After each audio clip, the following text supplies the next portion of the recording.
Hello, you are listening to the Gamer Librarian Podcast, the best podcast you can find on this side of the multiverse. I am your host Adrian, and today I will be talking about solo leveling, Power Rangers Rita's Rewind, and more. Afterwards, be sure to subscribe to be notified when future episodes are released and show your support by liking and leaving a comment. Thank you for joining.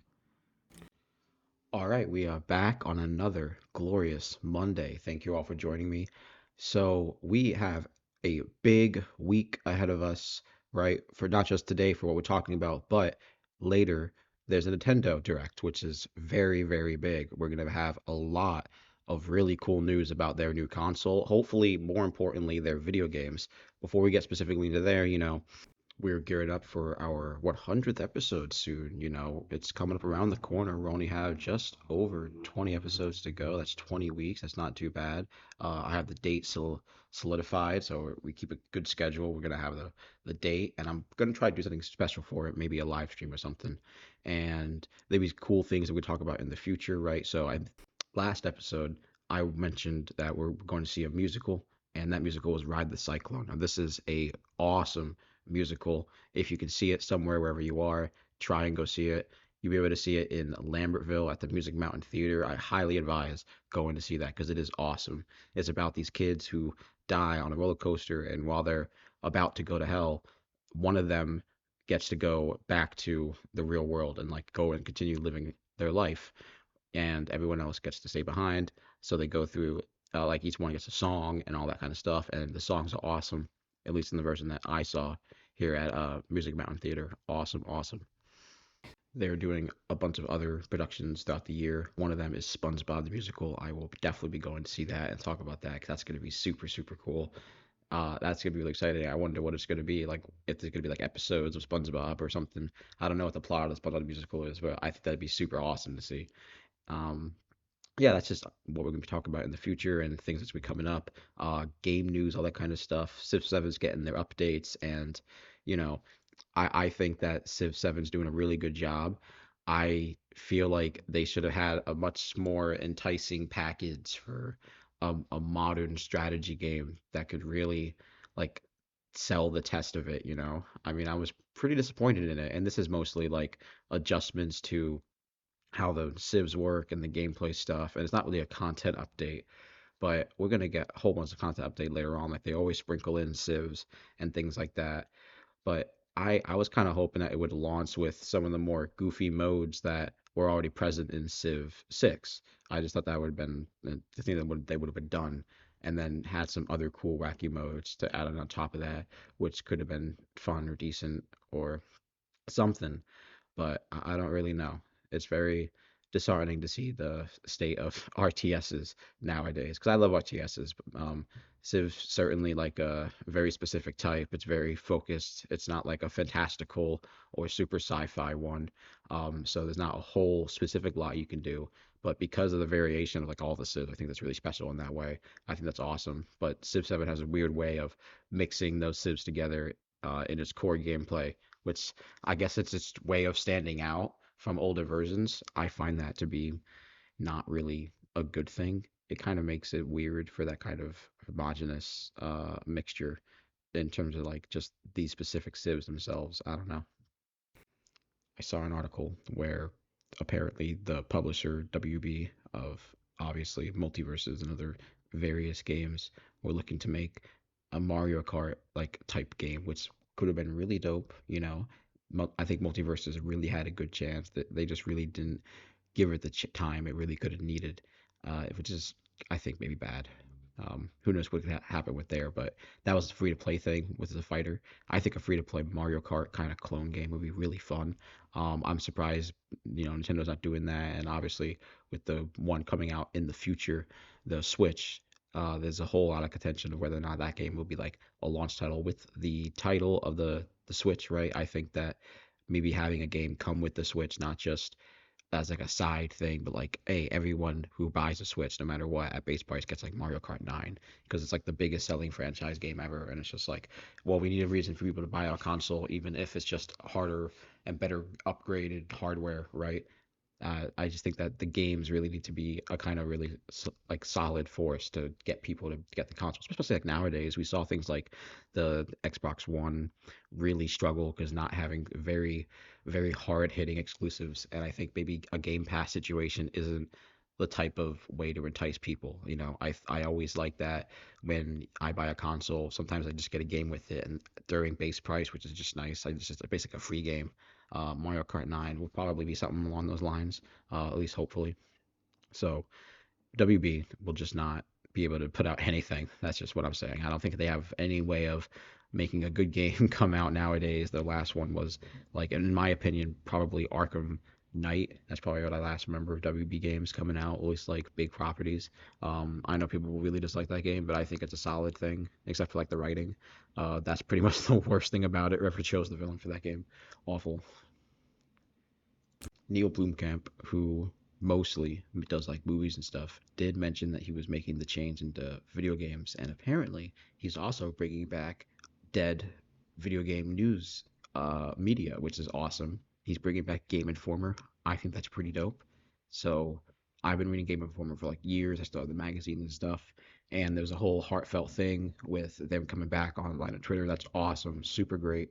I would consider Game Informer to be kind of the same as IGN in terms of like probably their amount of content that they put in that promotes games and really talks about how they work. And I don't find their articles to be super one-sided on like some other areas. But I think it's just good that they're getting like the original crew, and I think maybe a few of the original like actual creators of Game Informer just back and stuff under the helm of I guess Neil Blomkamp Studio, which is fine and all. But that's just awesome to see that people getting their jobs and stuff. It's just good to see things like that coming back. And today we had some pretty cool news. So Mondays, it being the day that it is, usually video game news is like just Monday to Fridays. Very rarely do we get like weekend stuff. So I try to keep up with like things coming up as I prepare for the podcast. And we got some Doom, the Dark Ages gameplay. So IGN got some hands-on stuff, apparently like a 2-hour demo, and a whole lot was shown off, right? So a lot of different stuff with the gameplay. I was surprised to see things like mech fights that we could do, like kaiju-sized mech fights, and like dragon rides or stuff like that. Seems pretty cool. Seems pretty cool. I'm super dope. So like I'm not really specifically gonna look at much more of just the content of that game as it comes out. I think it comes out like May. I'm surprised that it's gonna have what it is. And I'm starting that game out on the hardest difficulty. I really like Doom Eternal, so I'm definitely gonna be trying to play this one on the hardest difficulty as possible, just from the get-go. The gameplay seems pretty simple, at least so far, so I'm just pretty excited. A game that I have put, no more than like 2 or 3 hours into is RuneScape. And, today they just put out that they're going to have a, type of survival game based around the franchise. I don't know if this is the first spin-off RuneScape game, but I know that it's probably one of the first non MMO based ones for the most part. This one's cooperative, I think for the most part. It's on like world space of like 4 people max, so like a party, a group, a co-op couch, which is awesome. Coming to early access this spring, which is awesome. I didn't watch the gameplay trailer, but I'm sure it'll be fine. They have a decent pedigree of, being around for a long time, and I'm sure they wouldn't put out something that wouldn't at least be stable enough to hold its own against things like, I don't know, at the very least, Destiny and Fortnite for like, this type of, time. They can't just ride on their own genre of gamer because those gamers they're very different. It's a very different style of gameplay. Those MMO games versus like these survival co-op games, even though they have like the same kind of almost Venn diagram similarities. I think the gameplay loop and the social style, the social structure, they're very different. So it's kind of very different to mix them, especially like the gameplay loop, just the way that you interact with playing the game and how that kind of maybe affects your schedule. I think time is also very much people have played RuneScape, RuneScape for so long. Like they're very accustomed to certain things. You play it on mobile, right? I don't know if this game is gonna be on mobile. But that's really crazy. So RuneScape entering early access is pretty cool. Don't know if I'm gonna check it out. It's just those survival co-op games. Can't really play them all, and they're all pretty much kind of the same. But I think it's awesome. I think it's set in the RuneScape realm and its own lore. I know they have a tabletop RPG, which is crazy. I want to check that out eventually. It's really cool. And so before we get to the Nintendo Direct, we're getting into the Final Fantasy 25th anniversary for their Final Fantasy 9 game, which I think is cool. Apparently, we're going to talk about a remake for it, which I think is cool. I don't know if we're going to be talking about a remake. Um, I don't know if the game ever got like a Final Fantasy X situation. Neither did like Final Fantasy 8. Final Fantasy X got a remaster port. I think just things look better, but I don't know if Final Fantasy 9 can really get the same kind of upgrade. So maybe it will. But there's a website you can check it out. They have like a countdown, I suppose, to something related to its anniversary. And it's also part of like the store, so I don't know if it's gonna be like anything game related. It could just be like store stuff. I'm sure Final Fantasy like 14 has an event going on around and something like this. So maybe we'll do something like that. I've been itching to get back into Final Fantasy. I downloaded it on the PS5, so that's going to be really, really fun. And the Nintendo Direct, so it's pretty disjointed how they're doing it. So they had one last Monday or Wednesday or so, and that's what it's basically focused on games. I think specifically coming out on just this Nintendo Switch, which is very odd considering that we're getting one next week. It's the Switch 2. I don't know why I just have like one big event. It could have been pretty decent, but we're having two different ones, so maybe they just don't have the gameplay stuff just so because I'm sure they could have gameplay for stuff. We had a little bit for some of these games, right? So we had like Dragon Quest. I've been meaning to play those games. I don't know if I would play the original or the HD remakes. I'm like a really good time to go back to Dragon Quest. That would be really really sick. I never played this franchise really. Like outside of maybe some of the I played Dragon Quest 9 for Game Pass that was free, and I didn't really get very far in that game. So I don't know. Maybe we'll do like a playthrough, just all the games, and just start from the beginning. That might be kind of cool. I don't know what this No Sleep for Konami game is. I thought it was like a remake of something, but I guess it's like an original game. Um, Raidu Remastered. Don't know what that game is. So like Shadow Labyrinth, that game is the Pac-Man game that we saw for Secret Level. I was so surprised to actually see it. I thought that game was like never going to be shown. Maybe we saw gameplay for it before, but I feel like that was just like a little other teaser. This is like gameplay. Very much like Blasphemous or Hollow Knight, which is awesome. I'm excited. This is definitely a game I'm getting. Apparently, it's going to be on the Switch. I don't know if it's going to be on anything else. It comes out June 19th. I'm definitely getting this game on the Switch 2 or something. I don't know, but it looks cool. I'm very excited to see what kind of game, like the gameplay at the end seems to have like offer. It kind of seems like it's going to be very similar to Hollow Knight, and I hope it's pretty good. I don't think it's gonna be the same like as awesome as Hollow Knight, but I feel like it's gonna have at least the very good similarities, which is awesome. So that's gonna be really great. And then we got I guess a rhythm game, Patapon 1 and 2, which is pretty dope. Another Story of Seasons game that's just the ones with the farming sims. It's really funny how many of these we get like just every year. And the big one, the big one, Metroid Prime 4 Beyond. And Samus has psychic powers, I think like a purple suit, which is kind of cool. And I think the environments looked pretty good. I think that's maybe just how it probably looks on the Switch 1. And who could really know or say how that's very much different? We'll find out on Wednesday. But you see, this is why like they should have just had it at the same time because now we're just waiting. And I feel like making us wait is just like kind of a waste of our time. You should just be like able to just put it all out all at once. But it's pretty cool. I'm still excited.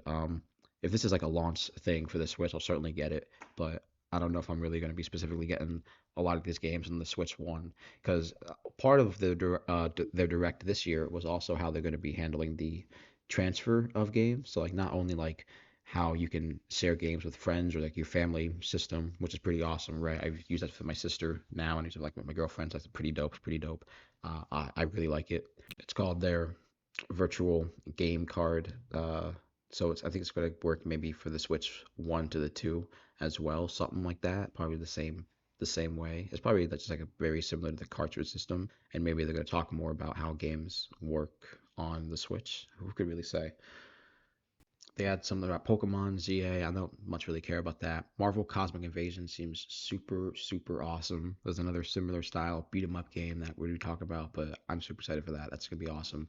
And now there's like a Witch Brook, which seems like a witch school style Stardew Valley game. That one seems also really fun. So I don't know where the Stardew Valley games, Chocolate Haunted Tier or whatever, is gonna come out.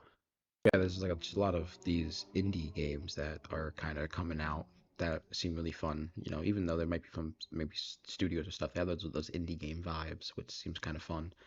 And yeah, that's pretty much it. We have like a new Tomodachi game as well being announced, which is like the first one in like maybe 15 or so years. So like awesome, great for them, for fans of that series. And yeah, so we alluded to another game that we were going to talk about, and that's Power Rangers Rita's Rewind. And I finished that game, you know, really quick. Me and my friend did co-op for that game. It's a really quick beat 'em up. There's honestly 10 stages. You can beat them pretty fast. We did it on normal difficulty. You get a secret character at the end. We're not going to talk about who it is like right now, for just for spoilers, right? But really fun beat 'em up game, done super quickly. And that doesn't really, I don't think, hold it back much because there's a lot of variety in the types of gameplay, not just the beat 'em up aspect, but the levels. The levels I think maybe a little too short. They kind of come pretty fast, and the bosses are pretty relatively difficult for a few of them. And then there's things like motorcycle like race stuff, and then you got things like the obviously the big one, the Zoid mecha fights. I would have gotten gameplay of it if I had remembered to do that on the PS5. But yeah, it was actually really fun. I really enjoyed it. They got like the songs for it. They have the theme song for Bulk and Skull, which is awesome. Hopefully those will be DLC playable characters, something like that. I would have preferred a Power Rangers game that had more of like just variety of the Rangers, like maybe like a few, like at least three of like each color from different eras, at least one from each era, something like that. I find that to be maybe a little more enticing than just always sticking to the Mighty Morphin franchise. I like them all, right? I like Turbo, I like SPD, I like Time Force, right? That's awesome. Dino, even the Wizard nonsense, like all of them. I would have rather something with a little more variety, especially. But overall, that was a really good game. Really, really dope game. And another game that I mentioned that we were going to talk about this week is Inzoi, the early access. And there's a lot of contention about this game now that it's out. And I think the idea that it's early access is kind of, you know, right there with this is where we're testing the game and how it functions, especially if maybe think, I hope what will come out is like a co op mode. I think maybe games like City Skylines might have something similar where you can edit these things or at least play with your friends. That's where I think the game might really shine is that becomes a mode at some point. I don't know if that's in Sims 4. I don't haven't played Sims 4. I don't care to. Now, I just hope that this game doesn't really fall into that trap of having like those seasonal or maybe like more pack specific DLC upgrades like Sims 4, which is something I really just don't like. I would rather the game have like full content for anyone who could purchase it. Now, I got early access for the price. That's totally fine. I plan on playing this game for a long time, right? Me and my girlfriend made characters. We're gonna hopefully play it long enough, or at least enjoy the game long enough to where they update pets. Pets would be like awesome just to do.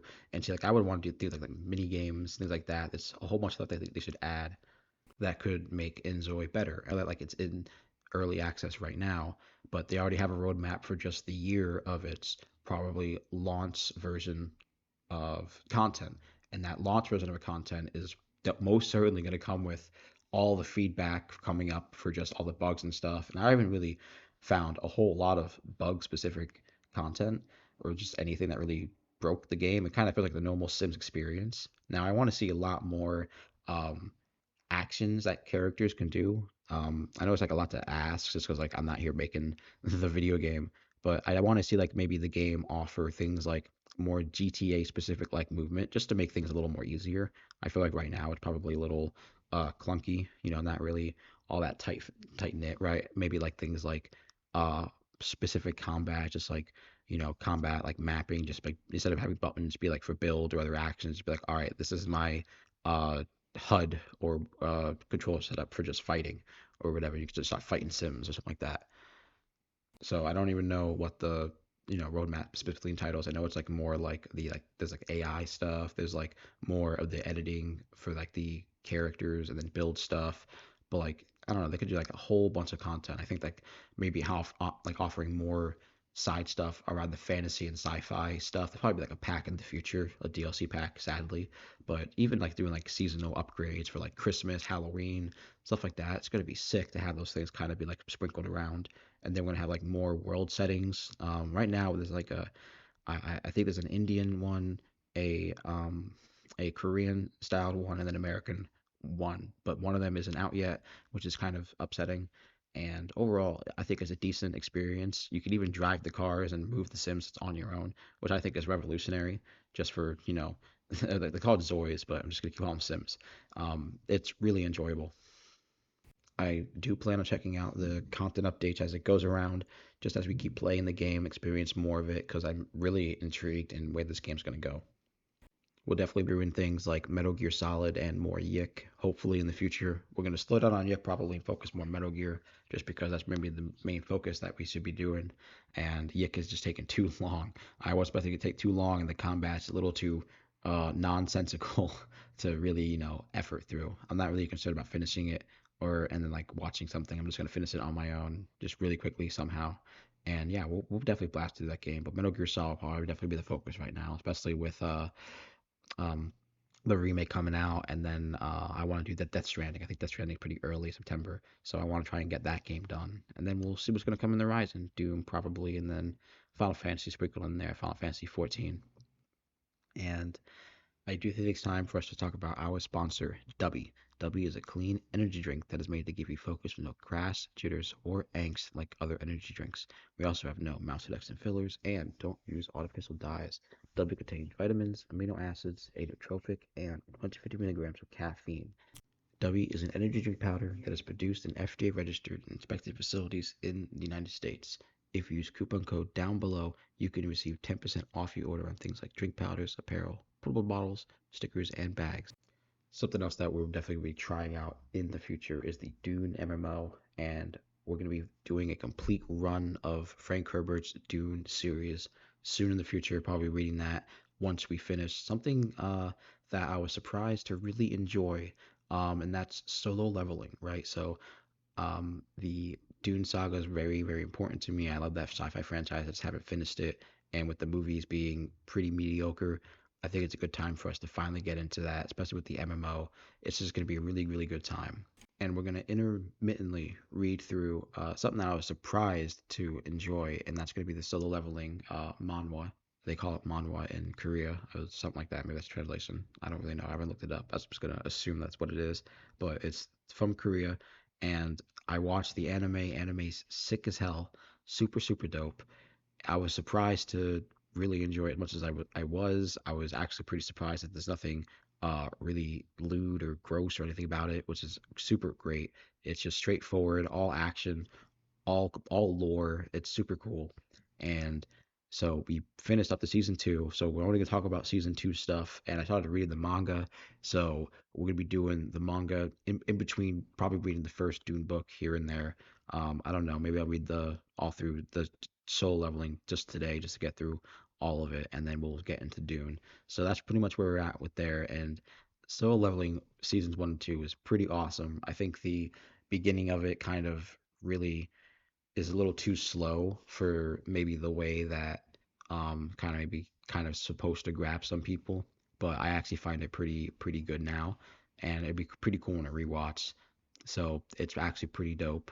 I wish they explained just a little bit about the lore, specifically like the kind of tier of the gates. They kind of don't tell you that, especially not until I'm gonna be honest. It's not really a spoiler, but it's kind of like maybe a gripe until after season two content, right? Like we're still kind of learning a lot of stuff right now, which is kind of okay. It's definitely a different kind of pacing, I would say, that maybe other animes don't have. But I remember like maybe some animes would have those narrated charts of like here's the group status or something like that, at least like later on. We don't really have that. I know they have like guilds and stuff, but we're still rolling out some of the lore. Like the whole world is kind of still becoming out of scope here in the manga, and that's dope. That's dope, which means that it's actually really thought out, which is great. The pacing's really good. I find out because it's all about the main character. Main character's dope. He's just standard guy becomes stronger, and now he's just like the guy. He's the guy, and right from Spy Kids 3, right? He's the guy, And now he's still getting stronger, right? And I don't know if the manga is still going on. I'll find out when I catch up. That's what I'm gonna do. And besides that, right, we did One Piece 1144 came out, and now I think that maybe the giants are from like not the giants, but the giant cartoon monsters, like the what do they call them? They're like the giant dream monsters of the kids, right? And they're attacking all the people on Elbath, the giants and stuff. And things are rolling out now. We don't know where the villains are. We haven't seen them in a while, so it's pretty concerning because now they found the kids, but we haven't seen where the if anyone's found the villains yet.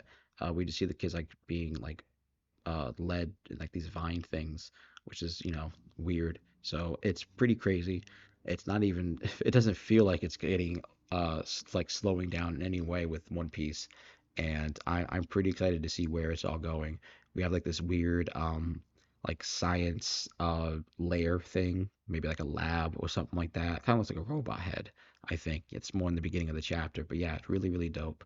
Um, don't know if Wild Strawberry got a new chapter, and we've been pretty behind on some other stuff, but we did do Dan the Dan 188. That was pretty awesome. We got a new fight, and we're getting some big lore now between some of the aliens, right? With some of the hierarchy with these aliens. So I'm pretty excited to see where this is going. And I want to see what the animated parts of it in the future. It's gonna be like so far down the line. We have so much to go. But it's crazy because, when I watch that in the anime, like 3 or 4 years from now, that'll be like episode, I don't know, 300 something. Who could really say? And two other manga that are ongoing, as far as I could tell. Actually, that's wrong. One of them is still ongoing, and that's Rooster Fighter. And Rooster Fighter is really, really awesome. It's just you follow a rooster. He goes around. He has sex with other hens, and then he fights kaiju. He's has whole lore and backstory. We're not getting into that, but yeah, he just fights kaiju. Fights are pretty cool. There's some really heartfelt moments, and we're now picking up into some really big lore content with maybe like a new villain was just introduced in the last chapter. So I don't think there's any more of Rooster Fighter. So I don't know where I am right now, and we're going to keep up on that just in the future. The other one is $1 Trillion Game, and this one might have an anime already, and I think some of the chapters are missing right now on my current app, but $1 Trillion Game is pretty intense. It's about these two like new high school friends. I guess they were kind of friends earlier, but now they get more close as like a certain event happens, and they make a plan to become businessmen and become trillionaires. And you kind of get like the flashbacks of like they're already made that success, and maybe their situation isn't the same as what it was in the beginning. And then it goes back to the past, and you see it from the beginning, which is pretty dope. I'm pretty excited about it. I really enjoy it. So those are pretty cool manga. And we did Solo Leveling. So I don't want to talk about the manhwa for that just because I think season two is like maybe not even over. It kind of feels like there's probably one more episode I think coming out. I haven't checked or really looked up anything about it just before just hitting play here. I just kind of way want to talk about Solo Leveling. So it's really dope. I really enjoy it. Other than that, I think another really, really sick show that you guys should check out is Adolescence. And Adolescence is a surprising show. It's on Netflix. It's about a 10-year-old or a 13-year-old accused of murder. And yeah, that's all I'm gonna say. It's only like 4 episodes, about like just over an hour long, and they're pretty sick. All Most of them are shot in like one scene, so they're all like long shots, long intense takes. Really, really great. I really enjoyed it. Don't think there's gonna be any more. It seems like that's the finale of it. But right now there's like 4 episodes, so it's pretty sick. And yeah, we really gotta probably end it there. We gotta put this out. So you guys will get updates, I think, through Twitter and other stuff about the Nintendo Switch 2 announcement. And then obviously we talk about the episode, which is gonna be sick, just more in depth. And I'm excited. I'm super excited. So everyone stay safe out there until the Switch 2 announcement arrives. Peace.